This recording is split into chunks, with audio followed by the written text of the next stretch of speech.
Hi friends, welcome to Sri and mom life. நான் என்னோட ஹஸ்பண்டோட பர்த்டேக்கு சர்ப்ரைஸாக 20 வெரைட்டிஸ் ஆஃப் ஃபுட் பண்ணியிருந்தேன்.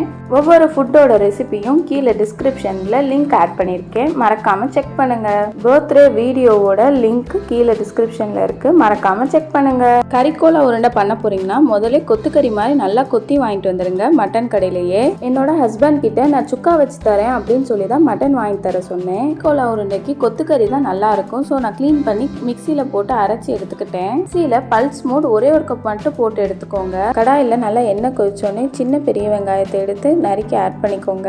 ரஃபாக சாப் பண்ணாலே போதும், ஏன்னா அதை எப்படி நம்ம அரைக்க தான் போகிறோம். வெங்காயம் லைட்டாக ஃப்ரை ஆனாலே போதும், ரொம்ப வதங்கணும்னு அவசியம் இல்லை. மல்லிச்செடியும் இஞ்சி பூண்டு பேஸ்ட்டும் ரெடியாக எடுத்து வச்சுக்கோங்க. வெங்காயம் நல்லா வதங்கின பிறகு இஞ்சி பூண்டு பேஸ்ட் ஒரு பெரிய ஸ்பூன் ஆட் பண்ணிக்கோங்க. இஞ்சி பூண்டு பேஸ்ட் போட்டோடனே நல்லா வதக்கி விட்டுக்கோங்க, பிறகு அடி பிடிச்சிடாம பார்த்துக்கோங்க. இஞ்சி பூண்டு பேஸ்டோட பச்சை வாசம் போன உடனே நம்ம இப்போ மசாலா ஆட் பண்ண போகிறோம். கறிக்கோலா உருண்டை ரொம்ப ஈஸி அண்ட் சிம்பிளான டிஷ் தான். மஞ்சத்தூள், மிளகாய்த்தூள், பிறகு கரம் மசாலா மட்டும் ஆட் பண்ணிக்கிறோம். வேற எந்த மசாலுமே இதுக்கு தேவையே இல்லை. கரம் மசாலா நான் ஒரே ஒரு ஸ்பூன் மட்டும் ஆட் பண்ணிக்கிறேன். சில்லி பவுடரு உங்கள் காரத்துக்கு ஏற்ப ஆட் பண்ணிக்கோங்க. இப்போ நம்ம மட்டன் ஆட் பண்ண போகிறோம். மிக்ஸி ஜாரில் நம்ம அரைச்சப்போ கூட கறி தனித்தனியாக வந்திருக்காது. இப்போ நம்ம ஃப்ரை பண்ணும்போது தான் அப்படியே கறி தனித்தனியாக வந்துட்டுருக்கோம். முடிஞ்ச அளவு நீங்களும் ஸ்பூனை வச்சு நல்லா கட் பண்ணி விடுங்க. நீங்கள் வாங்கும் போதே கொத்துக்கறியாக வாங்கியிருந்தா இந்த மாதிரி வராது, நல்லா தனித்தனியாகவே இருக்கும். தேவையான அளவு உப்பு ஆட் பண்ணிக்கோங்க. 2-3 நிமிஷத்துலேயே கறி ரெடி ஆயிரும். வாங்கும் போதே கறி நல்லா ஃப்ரெஷ் கறியாக வாங்குங்க, அப்போ தான் தண்ணியே விடாமல் அப்படி வரும். இப்படியே தண்ணி வந்திருந்தாலும் நீங்கள் அதை நல்லா வற்ற வச்சுருங்க. கிளிச்செடியும் ஆட் பண்ணிக்கோங்க. இப்போ இது நல்லா ஆறட்டும். இது நல்லா ஆறி ரெடியான பிறகு மிக்ஸி ஜாரில் போட்டு அரைச்சி எடுத்துக்க போகிறோம். கறிக்கோலா உருண்டை செய்கிறதுக்கு ரொம்ப கறியில் கொழுப்பு இல்லாமல் பார்த்துக்கோங்க. அப்போ தான் கொழுப்பு இல்லாமல் இருந்தால் தான் நல்லா கறி பைண்டாகி இருக்கும். கறிக்கோலா உருண்டையை தண்ணியில் ஊற்றி எதுவும் அரைச்சிடாதீங்க, அப்படியே மட்டும் போட்டு அரைச்சி எடுக்கணும். தடவை கிட்ட பல்ஸ் மோடில் அரைச்சி எடுத்துகிட்டு வந்துடுங்க மிக்ஸி ஜாரில். சாப்பிடும்போது பிக்கும் போது உள்ளே எப்படி ஸ்ட்ரக்சரில் இருக்குமோ அதே ஃபார்மில் நம்மளுக்கு சூப்பராக ரெடி ஆயிடுச்சு. கறிக்கோலா உருண்டையோட ஸ்டஃபிங் சூப்பராக ரெடி ஆயிடுச்சு.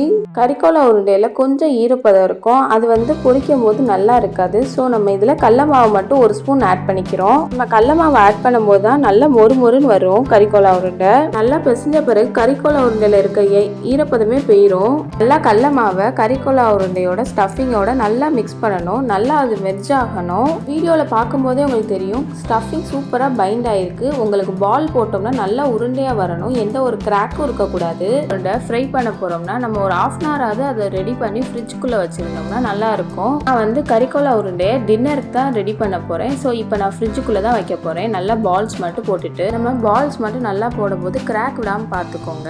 டின்னர் டைம் நம்ம இப்போ எண்ணெயை மட்டும் நல்லா கொதிக்க வச்சுக்கிறோம்.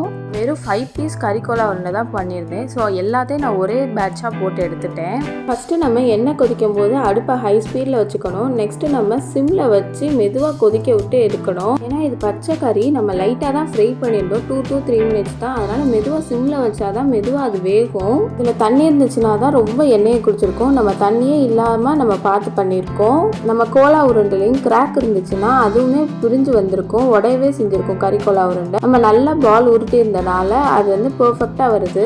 கறிக்கோலா உருண்டை சூப்பராக ஃப்ரை ஆகி மொறுமொறுன்னு ரெடி ஆயிடுச்சு. உள்ளேயும் பெர்ஃபெக்டாக வந்துருந்துச்சு. நீங்களும் இந்த ரெசிபியை கண்டிப்பாக வீட்டில் ட்ரை பண்ணி பாருங்கள். மறக்காமல் கமெண்ட் பண்ணுங்கள். டாட்டா, பாய்.